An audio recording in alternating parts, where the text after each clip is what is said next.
McDonald's French fries. They wish they sponsored us. Hello and welcome to the United Stand. It's Friday Night Live. It's Manchester United News Live. And we will be talking about Haaland, Pogba, Solskjaer and a hell of a lot more. I hope if you have broken up for Christmas, well done. We're half an hour late today because I've just been to watch Star Wars and it went on a little bit longer than I thought it was going to go on for. So not going to do any spoilers, don't worry. All I would say is that, meh is what I would say to it, but I'm old school. Anyway, let's get into Manchester United news, shall we? And look, I'm no big fan of Mino Raiola. Far from it. Not at all. I think that I agree with Sir Alex Ferguson. I think he is a stain on the modern game because he's all about the money, and his name's not Jesse J. So, look, I don't like Mino Raiola, but when somebody you don't like comes out with an absolute bang-on set of statements about your football club, then that is a real eye-opener. So for anybody who hasn't seen what Mino Raiola has said today, he did an interview with The Telegraph, and he's basically come out with what I would say a 3-dart finish, a hat-trick, or anything else that's good that comes in threes, like a treble. Unbelievable what he's come out with, really, because we like to dislike Mino Raiola. We like to think he's trying to get Pogba out of United, which I think he is by his own admission. But what he did say is that Paul Pogba wants to win trophies, and there's nothing he'd like more than to do that at Manchester United. But they've got to provide him with the background to do that. They failed on that. He also said that Manchester United need a specialist. Coaches can't do it on their own. They need somebody to be dealing with their recruitment and retention of players. Bing, bong on, back on again, spot on again, sorry. We need a director of football. We've been saying this as fans for years. Mino Raiola deals directly. I mean, I've got to say, this is a massive, massive kick in the teeth for Manchester United, Ole Gunnar Solskjaer and Ed Woodward, when one of the biggest agents in the world, whether we like him or not, I'm not talking about his pizza order, I'm talking about he is a massive agent in world football, has said that United lack a specialist to deal with recruitment. I mean, this is an agent saying this about Manchester United Football Club. It's embarrassing. And then the third thing he said is that Manchester United are like an American business. They're run like a business. They're not run like a football club. How many times are we going to hear this then? Jurgen Klopp said it about Manchester United. Van Gaal has said it. All of you have said it, and now yet again, Mino Raiola has said it. I mean, I don't mean he said it again. Another person has said it. So here we have one of the world's biggest agents again saying that Manchester United is run like a business and not a football club. These are your words. These are your suspicions,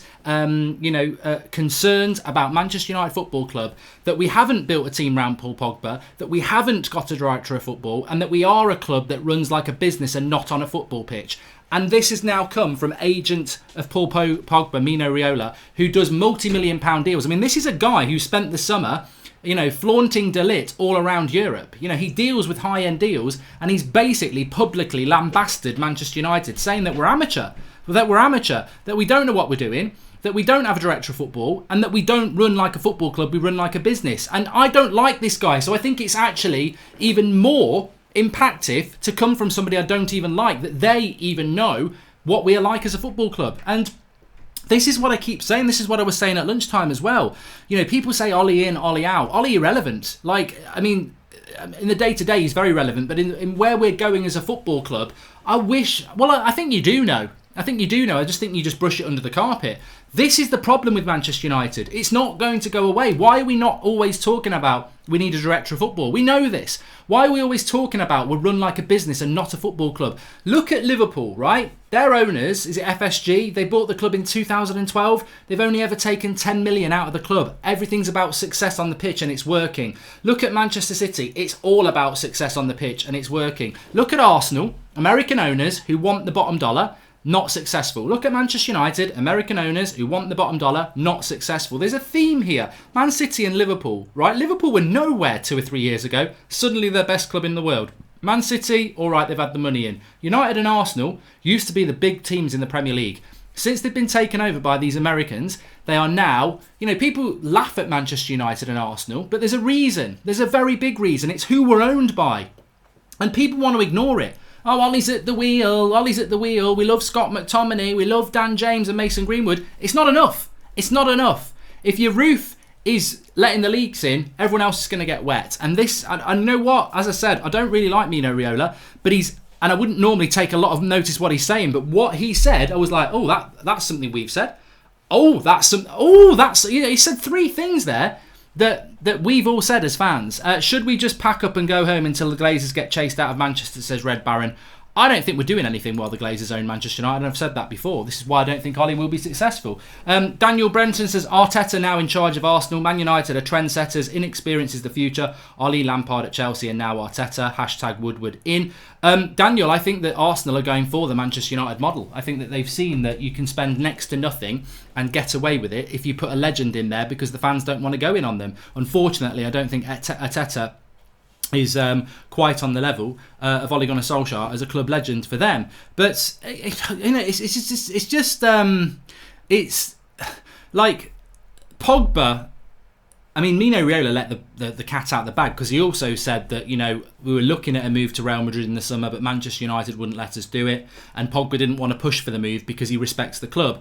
But ultimately, he would like to play with Zidane because it's a great thing for the French to do that. They're both French legends. But I do what the player wants to do. So when Mino Raiola is talking, he's Pogba's mouthpiece, really. So Pogba will be telling Mino Raiola a lot of this because Mino Raiola doesn't spend all his time in Manchester. So effectively, it's not just Mino Raiola saying it, it's Paul Pogba. Paul Pogba's telling Mino Raiola that the club is run like a business, not a football club, that they don't know what they're doing in relation to recruitment, and the players around me aren't good enough. And this is coming from Pogba through Mino Raiola, which I haven't got a problem with because we all say it, so why shouldn't Pogba? Zayn Miassi says, Mark, the Glazers and the Cronkies are just puppets, Palpatine's pulling the strings. Well, don't get me started on that Star Wars film. I just find it absolutely ridiculous. But there you go and watch it and make your own mind up. Downward Spiral says Irish Ocean Drive Limited. And how many people in and around football who emphasise the glaring problems at United is it going to take before our incompetent board take notice, says Sally Devil Red 7. I don't think there is a number, Sally. I really don't think there is because the Glazers and Woodward hold so much power at Manchester United they will not relinquish it. As long as the money's coming in, they'll keep churning out the same bullshit lies about future, everything's going to be fine in the future, and just keep taking as much money as they can until that money dries up, and then they'll think, we've got an option here. Do we pump money in and try and rebuild the team, or do we sell the products?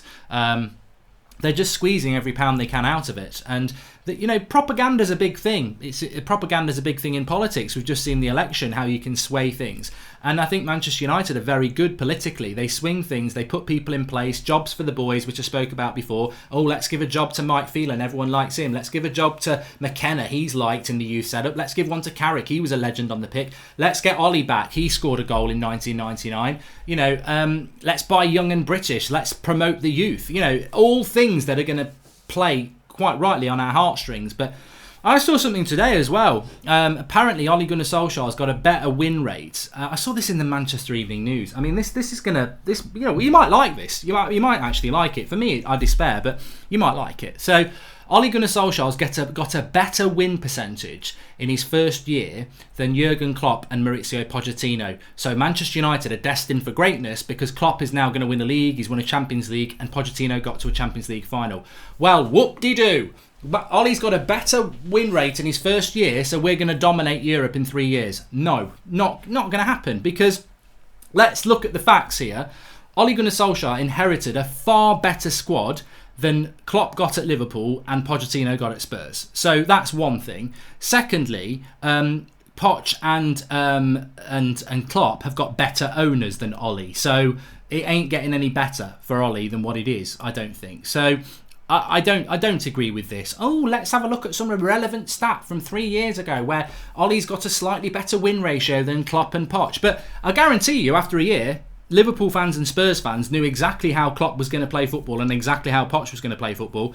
We are stuck with a manager that only wants to sit back and hit teams on the break, which isn't going to work over a whole season. So we don't actually know, and I'm not picking on Ole here. What I'm saying is we don't actually know what Ole's philosophy is yet, because if his only philosophy is sit back and hit teams on the break, we'll always be consistent. He's got to deliver a way of playing to break these teams down like Watford, and he hasn't done that yet. So we don't even know what Ollie's philosophy is, but you would have known it with Klopp and you would have known it with Poch. Mark, Americans aren't that bad. Serious question mark. What can we as a fan base do to change this? Like we do have any power? Almost 600 subscribers, says Magic Eye. Look, that's not what I'm talking about tonight. I'm talking about what Mino Raiola said, and I think it's very interesting that so many people at Manchester United are aware of what a crap run club we are. What we do as a fan base, well, look, you know what? Go on Twitter if you want to laugh. Go on Twitter and search hashtag MUFC and just look at the infighting you've got. Martial shit, no he's not. Luke Shaw shit, no he's not. You're not from Manchester. You're not a proper fan. I'm a top red. I've been going for 20 years. Oh, look at me. I know such and such. He plays for the U2. It's me in the Manchester United fan base. And the one thing I like about the United Stand community is we do disagree, but as a community we do stick together. There's so much top red bullshit in the Manchester United fan base, and the Glazers must just sit there with their bloody turkey at Christmas and go, look at these idiots all fighting with it amongst each other. They'll never be able to do anything to remove us. Pass me the red wine and the bread sauce. And it's an easy ride. And it's the same at Arsenal. There are so many similarities between Manchester United and Arsenal. Again, owners that probably shouldn't be there, but nothing will happen because the fan base is too divided. Mark, only 4 managers have won more points in the Premier League, says the Neely. Compared to who? And Who Me says, agents have become the leeches of football. Football is no longer about the love of the game for many players. It is a job. Players can kiss the badge, but a player is just a commodity for finance. I mean, Who Me, I don't really have a problem with that, because I think that's the world we live in. You know, I'm a Forest fan, aren't I? Apparently, I just do, loads and loads of hours of talking about Manchester United and know loads about Manchester United, but it's all a bloody act. I could have gone and got a career and an Oscar and got a lot more money, but no, I thought I'd do a relevant little YouTube channel and just spend my whole time pretending to be something I'm not. I mean, this is the world we live in, isn't it? It's so look, in fairness, that's all a joke, by the way, but in fairness, football has become an entertainment business because of people like Sky, because of the Premier League. There's so much money in it. You've got women, and probably men now, Equality Street, who want to be a wag. Like, they want to marry a footballer. I remember 10 years ago, like, you'd go out on a night out, and if a footballer was in the club, because I used to go to some clubs where footballers would be, and the amount, it'd be like flies round a turd. Like, they're just flocking round. They don't care who he is or what his personality's like. They're thinking, oh, he's got money, I want to be a wag. And this is it. Footballers have become celebrities.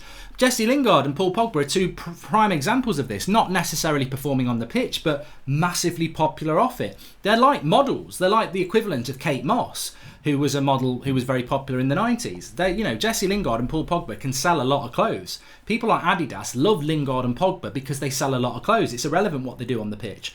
So footballers have become celebrities, and because there is so much money in it, footballers probably have become a little desensitised to what they were 20 years ago, where it was all about the love of the game.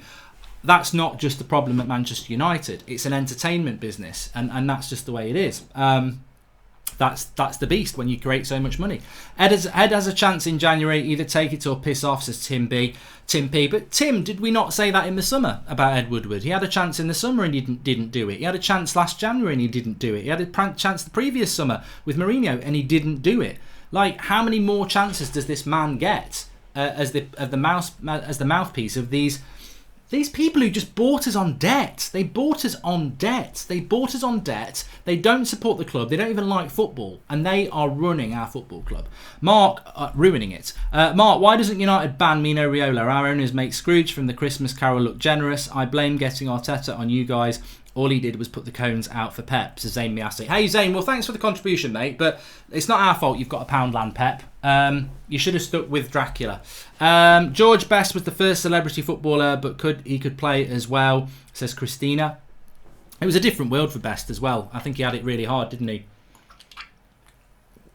A little bit of an update as well. Let me just tell you about Alf Inge Haaland, who is the dad of Erling Haaland. So this story this morning, it was on the United Stand website. Make sure you keep it. Randy Orton says, you abused Rashford and called for him to be dropped. Mate, look, you're a fool. You're an absolute fool. I'll give you a bit of abuse, actually. You're an absolute fool. I have not abused Rashford. I constantly said, do not call Rashford Trashford. I did say he should be dropped because I judge players on what they do on a football pitch. And you are a fool, my mate. Because if you think Marcus Rashford's form from last February to this October was good enough, then you are a fool. He did deserve to get dropped. But what he's playing like at the moment, what his potential is, he is star quality. And I have always said on this channel that my two favourite players at Manchester United are Rashford and Martial.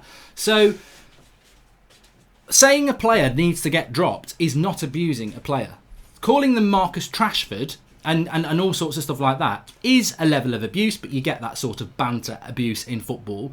I've never done that. So sit down, not done it, have said he should be dropped. So bloody what? It's football. They're entertainers. If they tell a crap joke and they're a stand-up, they're going to get booed. Welcome to the world. This is what you get paid a lot of money for. You are entertainers as footballers. And if there's somebody on the bench I think can do a better job than you, then I will say you should be dropped, and so should every other United fan. It's not abuse. Get a harder skin and grow up. Hey Mark, what will it actually take to change ownership at United? That seems to be the root cause of all problems. With your platform, you can do it, says Doctora Shaz. That you're nearly as bad as the previous comment there. I mean, no, the United stand cannot change the ownership at Manchester United. Totally irrelevant. I don't even think the only way you could change the ownership is if people just stopped buying anything to do with United and stopped going to games. Then the world would sit up and notice and they would panic, and what they would probably do is say, Ollie, there's 200 million. That's what they would probably do. Let me tell you about Erling Haaland. So there was a story this morning that Erling Haaland was flying into Manchester from Norway.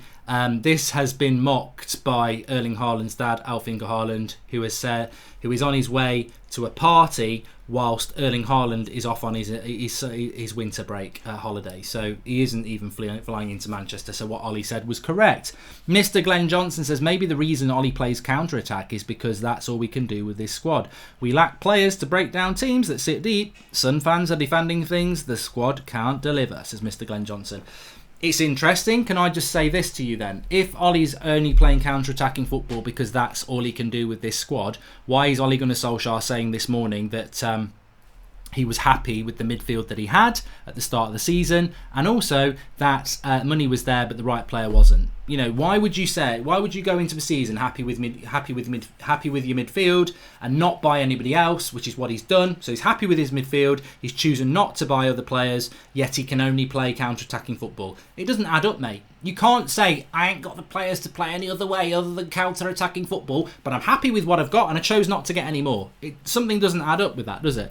Ed and the government in India are the same. Both won't listen to people, says Dipanshal Kumar. A little bit political, but fair play. Van der Beek is good for Manchester United, says Hugo Miguel. I'd love Van der Beek to come to Manchester United, to be honest with you. Don't you think Allegri is better than Poch, says Vujo. No.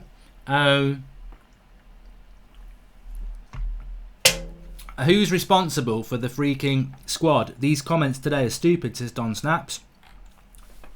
Look, I get bored of repeating myself, to be honest with you. I'm sure you do as well. But Ander Herrera, they knew Ander Herrera was leaving in February. That's 6 months to replace him, and they didn't even get a player in. Tom Wade, hello Tom, not heard from you in a while. He says Manchester United are going to have to pay Raiola 12 million in agent fees for Haaland. Same bloke who's in Pogba's ear causing trouble. What a scenario. Also, Merry Christmas, fella. Well, Merry Christmas to you as well. And as I say, Tom, I do agree with you. I don't like Mino Raiola. I think he is. He symbolises what's wrong with this game. You know, how can an agent get over 10 million when a player moves? That's just disgraceful. But this is the world that we've created in football. But what struck me today, for those joining us a little bit late, is that Mino Raiola, for all the things I don't like about him, comes out with the hat trick, hitting the nail on the head with each one. 1, United don't respect Pogba and haven't built a team around him. I agree. 2, we need a director of football because we're just not very good at dealing with negotiations. I agree. 3, we're run like a business and not a football club. I agree. All from the words of Mino Raiola. So I don't like him, but he's absolutely spot on, and it's only what we've been saying. And as I said, I think Manchester United should be embarrassed by that. I'd be absolutely professionally embarrassed. If I was Ed Woodward, I'd be sat there, well, he won't be there, sat there tonight thinking this, but I would be embarrassed if I was you, Ed, because you pride yourself on being a great businessman. You're certainly not a great football man. And then Mino Raiola, one of the biggest agents in the world, has basically said you're incompetent, you need a director of football, you run like a business and not a football club, and you haven't looked after his clients and built a team around him. And I agree with him. And I'd rather be on Ed's side than Mino Raiola, but actually, he's absolutely spot on. Gordon Murray says, constant sales on for United, Manchester United, Man United merchandise. Do you think there's any relevance to that and the ownership of the club? Look, it's counterproductive and it's sabotage to hope that the club starts to lose money to force a sale of the club. But to be honest with you, if we have record revenue and the revenue keeps going up each year, why would you sell something? You know, if you're running a fish and chip shop and each year you keep selling more in fish and chips and you keep getting more profit, but the people in the area of your fish and chip shop don't like you, but you're still selling loads of fish and chips more than you did last year, why would you sell it? Oh, they don't like me. Oh, they don't like me. But look at the size of my car and my house. You know, you're not going to sell it. But if people don't like you in that area where your fish and chip shop is, and suddenly, you know, people aren't buying your fish and chips, you're like, well, they don't like me, and I'm starting to lose money. I may as well cut and run while I can. And that is the scenario for you in an easy fish and chip shop analogy. If we keep buying more and more fish and chips each year, they don't care if they don't like us because they're rolling in the money. If we stop buying fish and chips, they know we don't like them and they start to lose money, they'll go. Joe and Daniel says, even if Pogba makes a U-turn, I feel he should be moved on because of his behaviour off the pitch and inconsistent performances. No desire to come back and toying with fan emotions. We need Bruno in January. Joe and Daniel, I don't think we'll ever sign Bruno Fernandes, but I do agree with you on that one. And I wouldn't give Pogba a new contract for the reasons you've said. He shouldn't get a new contract just because he's potentially a good player. He has been inconsistent. Akashay Shastri says, what makes a successful season from now? Ollie probably says stuff like the midfield thing to keep morale up, and Raiola is just protecting brand Pogba. Yeah, but Raiola will be protecting brand Pogba. You're absolutely spot on. But in protecting brand Pogba, he's actually absolutely hit the nail on the head so accurately. I mean, this really did catch me by surprise, this Raiola interview, because I was like, it's just going to be the same old bollocks sticking up for Pogba. And then he came out with those three things that are just so accurate. They're so accurate. So he clearly does. He did, why would Raiola come out and say United need a director of football? Why would Raiola come out and say United are run like a business and not a football club? You wouldn't expect that to come from an agent who may well be about to pocket 10 million from an Erling Haaland deal. But for him to come out with that, he's either been told it by Pogba or he knows it himself. And we know it. And it's amazing how he's hit the nail on the head. And it's worrying because that's what we are. We know we need a director of football. We know we run like a business and not a football club. What's a good season from this point? Well, what do you think's a good season from this point? I mean, I just don't think that with the way we are set up this season, I just don't think that we will have the squad to be successful. I mean, I think we will sign Erling Haaland, but imagine if we don't. And then Martial or Rashford get injured. We're in trouble. Pogba comes back, but then McTominay gets injured. We're in trouble. We're just too weak in the positions that we've got. So Magic Eye says it's simple. Raiola watch United stand. I bet he doesn't. So for me, I don't know what I want. What I think. Well, for me, the two things that United have got to do this season are get Champions League football, and a trophy would be nice. And I think that would be achievable if we had the right squad, but I don't think we've got the right squad to do that. I think it's way too thin. I think we're way too inconsistent.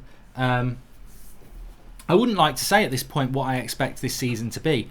I think Champions League football has to be the aim. Is it the minimum? Well, it depends if your expectations have been lowered.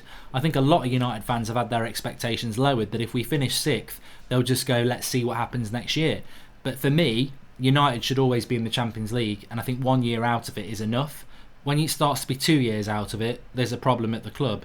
And Ollie will have been the manager for both failures there. So they'll still keep him in a job, but for me, I think you've got to get Champions League football. Zayn Miassi says, Mark, I went to the midnight showing of Star Wars and saw Pogba had a cameo. That's why he's been missing, but at least he likes Star Wars. Zayn Miassi. I don't know who you're talking about or what there, but you're a bit off the ball tonight. Ollie says things to keep the morale of the squad, even if it's unpopular for the fans. Shouldn't that be good? Says Ricardo Diaz. Well, look, maybe I'm just playing both sides of the story tonight, but I've heard a few people say this. Ollie says things that's unpopular with the fans to keep the morale of the squad up, but the first thing that comes to my mind here is that, well, maybe he needs to be careful about what he's saying, because when you say things like we're going to be good in the future, we're going to have bad results in the immediate future, but in the long term we're going to get better and better, you're allowing your players to be lazy. And I've said this a few times, so we've got to accept what Ollie says because he's keeping the morale of the squad up, even though it's going to be unpopular with the fans. We're not top of the league. We're having a bad season. So if everything Ollie's saying is to keep the morale of the players up, but it annoys the fans, it's not working, is it? Because the fans are getting annoyed and the team aren't responding anyway. So if everything he's saying is just, well, I don't really care what the fans think, I just want to keep the players' morale up. Well, the players have been shit this season. So you're not keeping the morale up at all. It's not working. And I've said this before. These players are not downing tools for Ollie. Fact. They love Ollie. They want to be successful, but they're not performing. So maybe Ollie needs to change what he's saying because it isn't working. All this protecting his players, keeping the morale up, it doesn't work. All this nicey nice approach, it's not working because they all love Ollie, but they're not performing on the pitch. So I disagree with that. I think that, I think a little bit of home truths wouldn't go amiss with Ollie. I think that he does need to be a little bit firmer with these players because it's not acceptable, is it? We said it with Mourinho. How do you beat Man City 3-2 from 2-0 down and then lose at home to West Brom the next game? Everyone went mad about it. Yet when we beat Man City and Spurs and then draw against Everton, everyone's like, oh, well, it's the same old. It's acceptable with one manager, but it's not acceptable with another.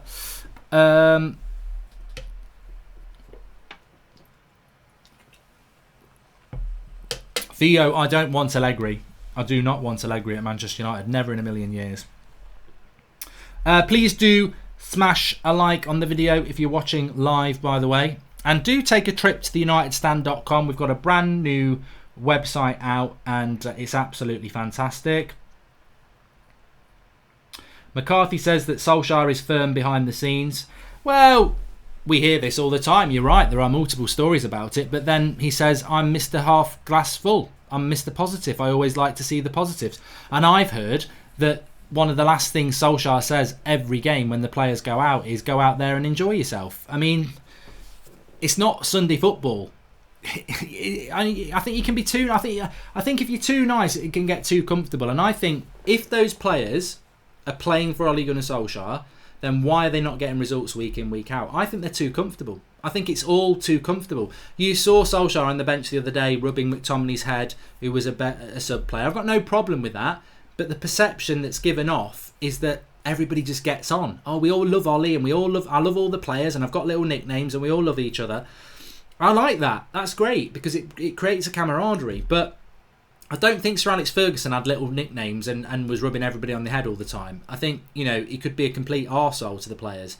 I think you've got to have that in the modern game. I think Pep Guardiola, when you saw the Amazon Prime documentary, Klopp as well, yeah, they're loyal to their players, but they bloody lose it with their players as well. And I think Ollie is a little bit too... The perception of Ollie is... well, look, it's not even a perception, is it? We know the players love Ollie, and we know that Ollie's a very positive man. But the results don't reflect that loyalty and love. They don't. And I just think maybe the players are too complacent. Maybe when we lose a game, it's like, well, the lads tried hard. But we're Manchester United, we need a little bit more. We seem to play better in the second half this season. Do you think Ollie is given a bit of the hairdryer treatment, says Gordon Murray? No, I disagree with you on Gordon on that one. Only in the last month have we started to play well in the second half. In fact, probably only in the last 3 weeks. Actually, the first 3 or 4 months, we were crap in the second half and good in the first half. And the reason for that is that our fitness conditioning is awful. That's why we're getting so many injuries. And that's why in the second half we were so bad, because we were tired in the second half. I think as the season's gone on, the fitness has got slightly better. And we seem to be better in the second half than the first half. And I think that's because actually the fitness conditioning hasn't got any better. We're just conserving energy in the first half, which is why we're worse in the first half, and then in the second half we're using that energy and being better. I don't think we're a 90-minute team because I think our fitness conditioning is awful, and this is coming out of the club anyway. So I don't think we can play for 90 minutes. So I think the first 3 months it was all about the first half, and now that's been addressed. We're taking our foot off the pedal in the first half a bit to keep energy in the second half, and now we're a second half team. But we can't play for 90 minutes. How does Haaland fit into our best 11, Mark, says Tony Driller. It's an interesting point with Haaland. Look, he's got to sign for United first. There are a lot of options for Haaland, and I think that one of the things he will be saying to come to United is, I want to play first team football. If he's going to play first team football, do you want a tall striker dropping Martial from number 9? I think Haaland would be great to come in as an option. And, I'm not saying he's on the bench, I'm not saying he's a starter, but you look at the game, you look at form, you look at fitness, and you play whoever. It would be interesting if we signed Haaland, what happens with a Martial, who I just think has been one of our better players this season. Tom says, am I right about the January transfer window? You're either going to hate it or love it. No happy medium. Yeah, I think it's a bit like the new Star Wars film, Tom, which I've just been to see. You're either going to hate it or love it. I don't think there's going to be any in between, and I think the January transfer window will be like. I think we'll either get nobody, which Ollie's hinted at, or we'll get 2 or 3, which Ollie has sort of hinted at. I don't think there'll be a middle ground. I don't. But Matic might go, hopefully. Interestingly, Matic has come out with how much he's described Conte as one of the greatest managers in the world. I don't know where this comes from, but Lukaku did exactly the same around March last year. So I'm hoping this is a little code word for let me go to Inter Milan, which I would love to see happen as well. Anyway, thanks everyone for watching. A little bit of... thanks everyone for watching. I know it's a little bit late tonight, but I always like to do a Friday night live, so please do smash a like on the video. Also, tomorrow I'm doing 2 watch-alongs on Mark Goldbridge That's Football. I'm doing Arsenal-Everton at lunchtime, and I'm doing Man City-Leicester at 5:30. Obviously, I'll be live on here at 8 o'clock tomorrow night, and then Sunday we've got all the match, Watford watch-along, fan cams, everything like that as we move closer towards Christmas. So if you have broken up today, well done. Enjoy your Christmas break. The United stand will be here throughout the whole Christmas holidays. There's lots of football as well. And I'll speak to you all tomorrow. Thanks for watching.